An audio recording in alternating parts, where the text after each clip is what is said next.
Radiant team pick. Outworld Devourer. As long as he burns away the mana of the axe and takes away the battle hunger or call, he should do all right. And we'll see if he survives through this though.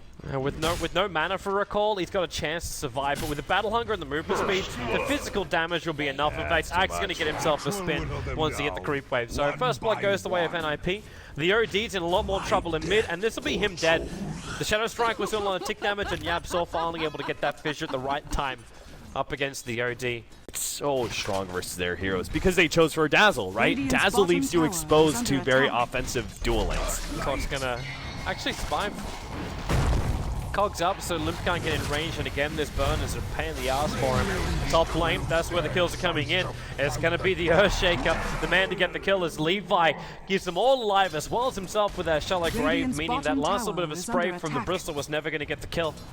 Yeah, They got Limp ready to go one way, huh? Oh, that Fisher catches 3 on the back lines. We are is going to drop the Shallow Graves there. Culling Blade him. Limp. Okay, he can't see him. That's the reason why he can't Culling Blade him. They don't have any kind of vent detection there. They will get the Culling Blade over on the Dazzle. There's Exist still here. The call's going to happen. There's stuns plus Mad Drains. Develop the Seal Kit as Clockwork jumps himself in. He'll be able to find that pick off over the line with that Battery Assault going to work there. A 2-on-1 trade-off. As Clinkz has managed to TP himself away to safety. Hans can try and battle out and stay out of range of YapzOr. I say Clinkz TP'd himself away. Now he didn't, and Bristleback wants to chase him down. He managed to get one Quill Spray over on him, but without the stack, there's not enough damage to find the kill on the Clinkz. The Clinkz surviving is huge there. Weha managed to survive basically off of strength treads. That was the way he lived. Ooh. He lives with 4 HP. That seems to fall apart, and I think this is a very good example of this. Their dual lane has been insufferably bad. Man, it just burns. Yeah. The Dazzle will die at the same time here in mid. Looks like a jump in from the Axe is able to help him get that. But when the Clinkz is capable of soloing a Bristleback who turns his back to the Clinkz as well. Okay, up to top lane. They're going to go for the pick-off on Clinkz. Yep, they got the call, so they at least pull him out of this. At the same time, Lion's going to die on the bottom lane. Clockwork hookshot into a Battery Assault.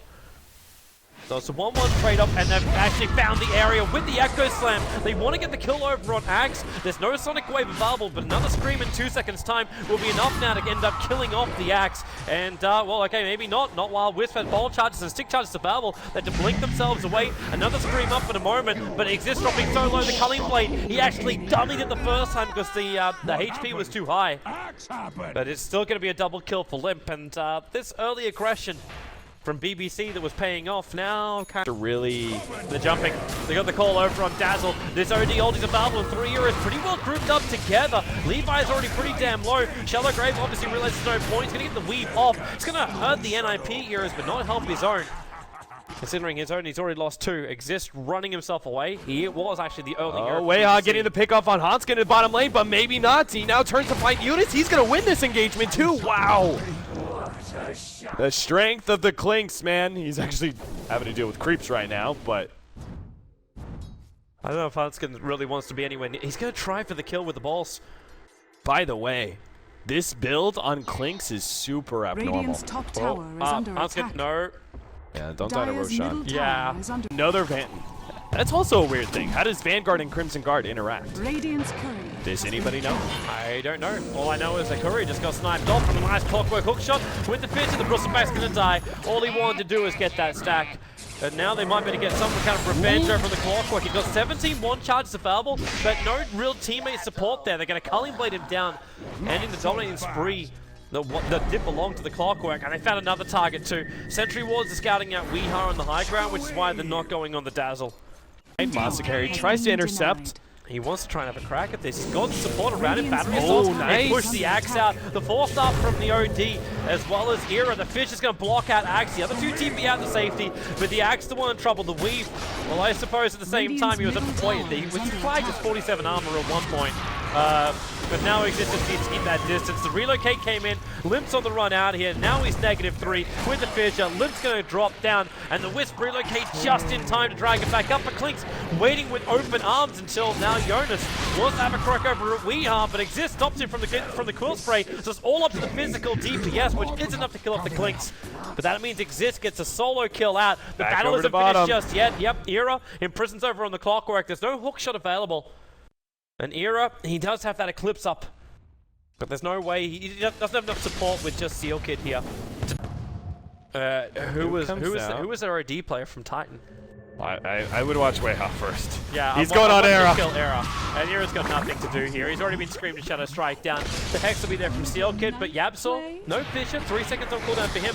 But the Weave is already kicking in once again. So the armor from Bristleback's being removed. They find Limp, but there's your hook shot. So they keep Johannes controlled. While that relocate is coming in from Hanskin, trying to actually help out Limp. He's going to get Echo Slam down. Existence managed to find a double kill in the meantime. That Crimson Guard protecting the IO, but Yabsor, another totem is available. It's a triple kill for Exist. And NIP are being pounded into the tree line. Limp unable to get that correct blink off, so Yabsor lines up for the Fissure. He's going to throw it out, holding Axe there, and the rest of his team out as Weha hoping to stop missing uphill. But it doesn't matter. BBC will get a full team wipe up against NIP. Well done, Balkan Bears. We have an opening now. That Orc is still available there from Exist. He's holding on to it. And there's your blink echo slam from Yamsor. Catching out Era with the Sonic Wave that she pushed him back again. This Cogs attack not working properly. Sanity and Clinkz is going to be dropped by OD. He waited a little bit longer. And BBC, they've lost 2. They're about to lose a 3rd with the Orb attack. But no, OD can't finish the job. Clinkz is still there now, going to battle up against the Brustback. As I'm hearing a call and dunk to finally bring down that Dazzle. And it looks like BBC will be coming off worse for wear for this fight. Limp has got Blink Call in just a moment. Nice and play. now he actually played it out perfectly. Beautiful. Weha ran east, then double backed west. It's the kind of individual outplay that you would expect from and this is not supposed to be a derogatory term, but from a pub star player like Weha. Because Nip are unlikely to fight into the Weave. That's perfect. That was 3 heroes called out by that. With a Fissure, Axe, they're going to start beating into him already. And the jump in, Monster grabs 2! Oh, the Echo Slam on 3! Beautiful setup from Yabsor. And that Sonic Wave hit nicely as well. Era so low on life, the Orchid, it should be popping in right now, which it will do so. But where are our buybacks? One to come out from the OG. Johannes trying to hold the Clockwork as well as the rest of BBC out by himself. That mid-range ranks is down, but where's the follow-up? OD, he's got an imprisonment.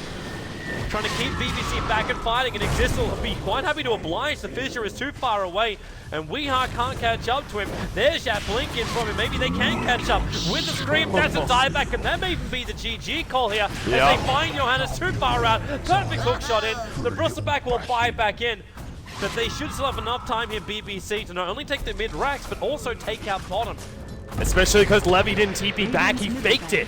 And Jonas ran away going, oh, I can't stop you. But then Levy was like, nope, JK. I come back and now I'm going to heal up my allies. Another die back. This is over. They can just even go for the tier 4 towers now with the damage there from Weha. And he knows it. There's not enough damage to kill off the Lion. Instead, though, they're going to move to the bottom lane, so they go with the safety and Raxus. Yeah, I mean, even if they can't actually end the game at this point, you can still say, in a sense, that it is kind of GG because Nip just crippled themselves so heavily with 2 different diebacks on their core heroes. That is such a massive net worth loss and loss of control that Balkan Bears, sure, they take 2 sets of Rex. Technically, you're still in this game, but you've just been crippled so heavily that you can't fight back. Axe trying to go for this jump in. That Weave was a defensive one, so their armor is just so high. He's looking for that last little culling play to kill off the Clockwork, but he just can't reach it while Weha is having an absolute party inside the face, killing off the Wisp and Limp. Okay, if it's not over now, I don't know when it's possibly over. You've lost everyone. GG, well played. Yeah. BBC will end up making this game a 1-1 result, but NIP's night is not over yet. They have their last opponent to face up against our next 2-game series, which is coming up after short break. They're up against the new roster of Na'Vi. Yeah, Nip. I think what we learned about this is, well, first of all, their dual lane, which should have been so strong, was overly aggressive, lost some control there. I'm not sure if they just came into this game with so much confidence that they assumed, oh, this is going to be easy, you know, and then they just end up feeding away. But it seems like, one, Nip are not necessarily set up to do kind of those atypical lanes, right? So I think that was a big part. Balkan Bears also showed a lot of strength. I think the Clinkz last pick was a brilliant one because you needed something that would kite around the Bristleback and the Axe, but still needed to output a high amount of DPS